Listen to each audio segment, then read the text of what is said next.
네, 안녕하십니까. 린치입니다. 드디어 어제 제가 구매했던 마이크가 도착을 했습니다. 그래서 오늘은 마이크 구매 기념 영상이고요.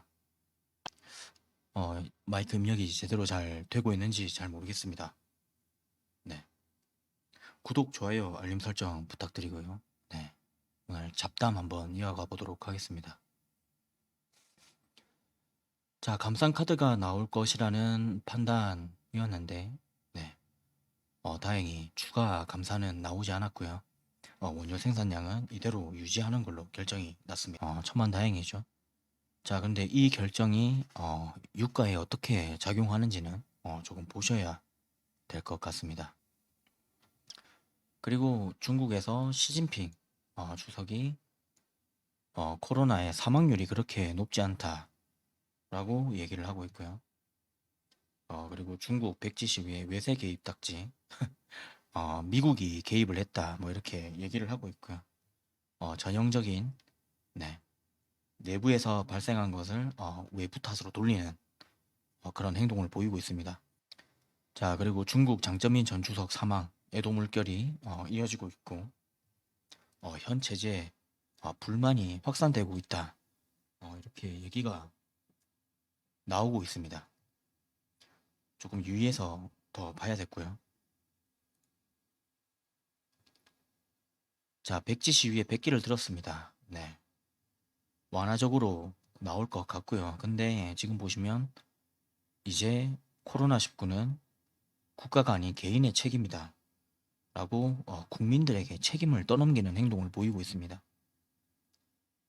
자, 그리고 계속해서 mRNA, 한마디로 화이자나 모더나 같은 백신이 아닌 자국의 물백신을 맞으면서 제로 코로나 정책을 폐기를 한다면 약 200만 명의 약 200만 명의 사망자가 발생할 수 있다라는 데이터가 나오고 있습니다. 자, 이렇게 되면 중국은 제로 코로나 정책을 폐기를 하든 폐기하지 않든 둘 다 엄청난 리스크를 껴안게 되는 거죠. 진퇴양난이라는 말이 지금에 딱 맞는 말인 것 같습니다. 자, 그리고 오늘은 제가 평소에 보여드리는 그런 지표들 어디서 가져오는지 한번 보여드리려고 켜봤습니다. 세인트루이스 연준에서 하고 있는 데이터들이고요. 실업률과 자연실업률 데이터 어떻게 보는지 한번 보여드리도록 하겠습니다. 홈페이지에 들어가셔서요. 네, 실업률 클릭하시고 여기에 선을 하나 추가를 해야 됩니다. 그래서 add line 가셔서 NROU 입력하시면 이렇게 하나가 뜹니다. 요거 클릭하시고요. 네, 선 추가하시면 이렇게 데이터가 뜨게 됩니다. 제가 계속 말씀드리고 있는 부분이죠. 네, 최적의 실업률인 네, 한마디로 인플레이션이 발생하지 않는 최적의 실업률인 자연 실업률 밑으로 실업률이 내려오게 되면 인플레이션이 발생을 하게 되고요. 자연 실업률에 도달하는 구간에서 경기 침체가 발생을 했다. 네, 100% 확률이었죠. 이렇게 네, 발생하시는 것을 보실 수가 있으십니다. 자, 그리고 이 사이트에서 보실 수 있는 것들이 정말 많은데요. 데이터들이 밑에 가시면 이렇게 탭이 있습니다. 파퓰러 시리즈, 한마디로 사람들이 최근에 무엇을 보고 있는지 확인을 하실 수가 있고요.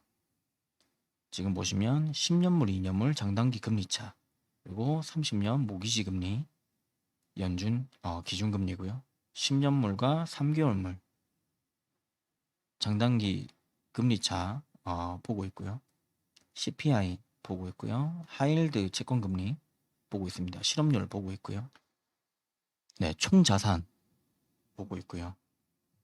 그리고 10년 기대 인플레이션 보고 있습니다. 그리고 네, GDP 보고 있고요. 자, 여기서 공통적으로 여러분들이 아실 수 있는 것들이 뭐가 있을까요? 네, 경기 침체나 위험 신호들을 보고 있다는 것을 아실 수가 있습니다. 기대 인플레이션 보고 있고요. GDP도 보고 있습니다. GDP가 하락을 하게 되면 주가는 하락을 하게 되겠죠. 자, 이런 것들을 보고 있다는 것을 여러분들이 대충 보실 수가 있습니다. 자, 그리고 지금 보시는 사이트는 뉴욕 연준에서 발표하고 있는 네, 글로벌 공급망 압력 지수라는 것입니다. 자, 지금 보시면 공급망 이슈는 많이 사라진 것으로 보실 수가 있습니다. 자, 이게 뜻하는 바가 뭘까요? 지금까지 공급망 이슈가 해결이 되면서 인플레이션이 많이 꺾여 내려왔습니다. 자, 이제부터는 인플레이션을 잡기 위해서는 수요를 꺾어야 된다라는 이야기가 되겠죠. 자, 수요를 꺾으려면 어떻게 해야 되나요? 노동자들의 실질 임금이 줄어야 되고, 노동자들이 일반 개인이 돈을 더 이상 쓰지 않아야 된다라는 뜻입니다. 그러면 실업률이 높아져야겠죠. 실업률이 높아지면 제가 아까 말씀드렸다시피 경기 침체는 올 수밖에 없다. 수요가 꺾어지게 되면 기업의 매출은 줄어들게 되고 기업의 이익이 줄어들기 때문에 기업의 주가는 하락을 하게 될 겁니다. 지금까지 모든 데이터가 그렇게 얘기를 하고 있고 지금이라고 다를 바는 없습니다. 네, 그리고 CME 그룹에서 내놓는 페드워치 툴입니다. 밑에 내려가셔서 이렇게 확인하시면 네, 요 차트 보실 수 있거든요. 50bp, 25bp, 25bp 그리고 쭉 유지하다가 2023년 연말에 네, 금리를 인하한다. 이렇게 예상을 하고 있습니다. 자, 이 내용은 연준의 점도표에서 확인을 하실 수가 있습니다. 자, 2023년에 5%에서 4.5% 정도 수준의 금리를 유지를 하다가 자, 2024년 중구난방이죠. 네. 연준 내에서도 의견이 많이 갈린다라고 보실 수가 있습니다.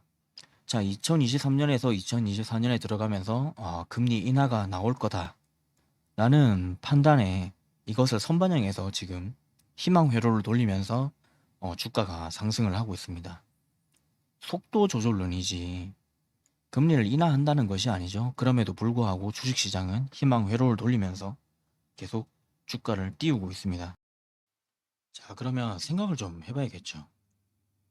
경기가 좋은데 인플레이션이 잡히고 금리 인하가 나올 수 있는가? 생각을 해봐야 될 것 같습니다. 수요가 감소하지 않고 인플레이션이 감소할 수 있는가? 네, 아까 말씀을 드렸었죠. 공급망 이슈가 많이 해결이 된 상황에서 자, 이제부터는 수요를 감소시켜서 인플레이션을 잡아야 되는 상황인데 이게 해결이 되겠냐라는 거죠. 그리고 경기가 좋다라는 말이 인플레이션이 잡힌다라는 말이 될 수가 있습니까? 한마디로 전혀 맞지 않는 말이 동시에 나오고 있는 상황인 거죠. 경기가 좋은데 금리 인하를 한다. 그러면 인플레이션을 다시 키우겠다는 말밖에 안 되는 거고요. 자, 그리고 또 생각을 하셔야 되는 게 금리 속도 조절은 하지만 고금리를 유지하는데 계속 유지를 하겠다라고 얘기를 하고 있죠. 고금리로. 자, 이런 상황에서 경제가 어디까지 버틸 수 있는가 의문이 들죠. 연착륙이라는 게 가능은 한 것인가? 그리고 얕은 경기 침체 뭐 어디까지 깊게 들어갈지는 아무도 모르는 거지만 가능한가 의문이 드는 거죠. 자, 그리고 채권 투자에 대해서 망설이고 계신 분들에 대해서 제가 이 부분에 대해서 설명을 좀 드리겠습니다. 얕은 경기 침체가 와서 연준에서 금리 인하를 하든 심각한 리스크가 터져서 금리 인하를 하든 금리 인하를 한다는 것 자체가 채권의 가격이 상승한다는 것을 의미를 합니다. 연준이 만약에 금리를 더 올리면 채권의 가격이 하락할 거다라고 생각하시는 분들이 계시죠. 연준이 금리를 여기서 더 많이 올리게 되면 경기 침체는 더 심해질 것입니다. 그런 판단 때문에 채권의 가격은 더 오를 수밖에 없습니다. 한 가지 리스크가 남아있다면 환율이 다시 치솟아서 타 국가에서 환율 방어를 위해 채권을 대량 매도하는 리스크가 있다라는 거죠. 자, 하지만 환율이 다시 오르는 상황은 미국이 경기 침체에 빠지고 타 국가들도 경기 침체에 같이 빠지게 되면서 어차피 같이 경기 침체에 있으니 투자 대상은 미국인 강대국으로 옮겨갈 수밖에 없는 상황이죠. 자, 그렇게 강달러 현상이 다시 발생할 수 있습니다. 자, 그런데 이때는 미국이 경기 침체에 빠졌다라는 가정이기 때문에 미국에서도 금리 인하가 나오게 될 겁니다. 그러면 이 리스크는 신경을 쓰지 않으셔도 되는 리스크인 거죠. 자, 이런 것들을 고려해 봤을 때 채권은 현재 안전한 상황입니다.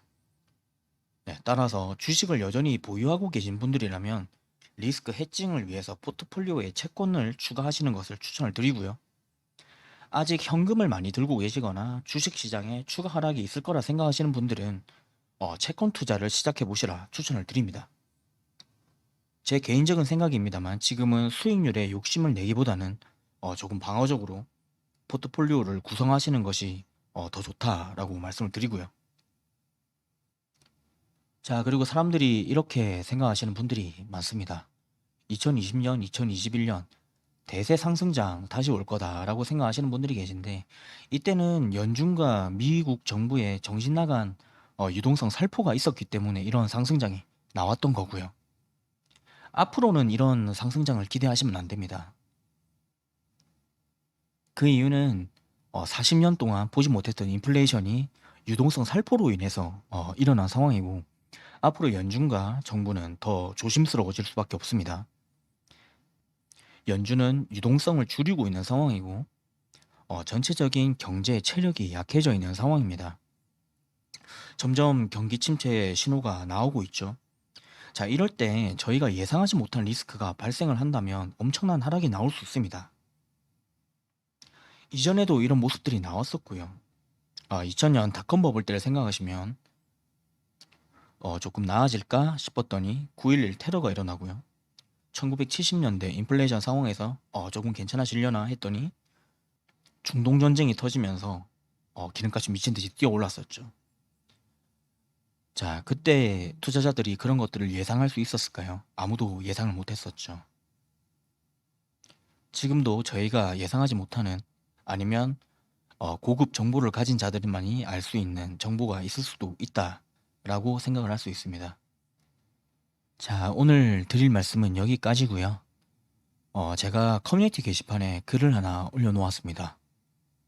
혹시나 제가 다뤘으면 하는 주제가 있다면 여러분들 아무런 거리낌 없이 올려주시면 되고 혹시나 개선했으면 하는 것들이 있다면 댓글로 남겨주시면 적극적으로 반영하도록 하겠습니다. 네, 오늘 영상 봐주셔서 감사하고요. 더 좋은 영상으로 또 찾아뵙도록 하겠습니다. 감사합니다.